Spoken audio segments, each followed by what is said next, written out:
grade, I was that kid. I was the kid with like the really ugly yoga pants, like the weird like light up sneakers, and like the weird bob haircut that like no one really wanted. And my 5th grade teacher, she was teaching a lesson, and I couldn't really see, and I was kind of like self-motivated and kind of short. So like I was kneeling in my chair, and I had my knees up to my chest, and I was kind of sitting on my feet. And she stopped teaching a lesson about like English or something that no one really was paying attention to. And I have to go and sit normally because I didn't want to also be seen as that weird kid, which is kind of what I was perceived as. And so I go to put my butt back on the chair because I was like kind of kneeling.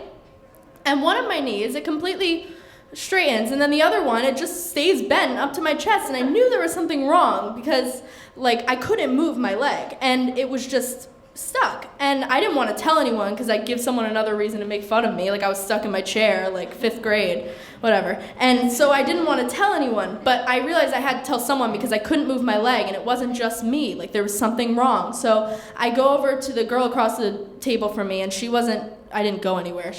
I was stuck. But I told her across the table, and I said, there's something wrong with my leg, Sophia. And she's like, oh, Lindsay. It's like one of those things where it's like, oh, you must be joking. And so, but I actually couldn't move my leg, so she calls the teacher over eventually, and the teacher comes over, and she tells me that it's about to be recess, and that the kids, they all have to like go downstairs. So she like brings in some other teacher that I didn't know, and she brings all the kids downstairs, and she comes back up, and the second she comes back upstairs, I still couldn't move my leg, and I realized she was gonna call the nurse.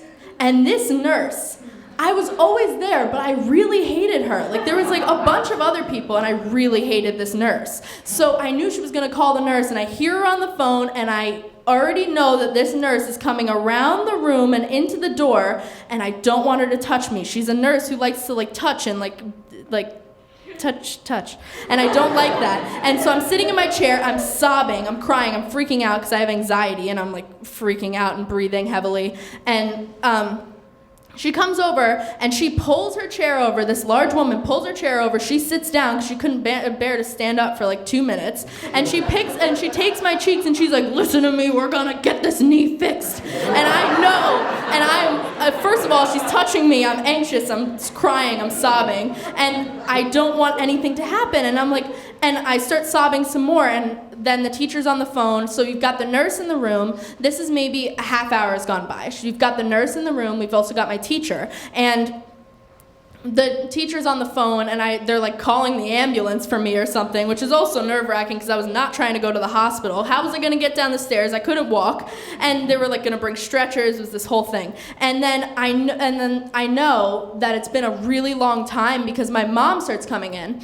And my mom comes in, she's like rushing in, and my mom, she had like some physical problems as well, so I knew she might understand me. And then after that, I know it's been a really long time because my dad, who works all the way in Manhattan, starts coming in too, and he's rushing in, and I was like, oh God, here comes the whole party. We've got everyone standing around me, and then I realized I have to pee. And I was not trying to have myself more embarrassed than I already was on a daily basis because I wasn't treated very well, and I was like, I'm not trying to pee on myself while I'm stuck in this chair because of my orthopedic problems.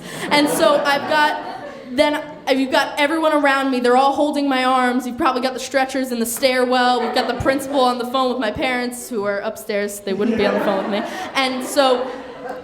And then they all go to help me up, and my knee just unlocks, and it's like perfectly fine. And I was like, oh great, no one's gonna think anything's wrong with me because I've like, of course I'm doing one of those joke things again. It's like my knee totally fixes itself. But a couple of years later, I found out that I actually did have a real knee problem, and it was like some long name that no one really cares about.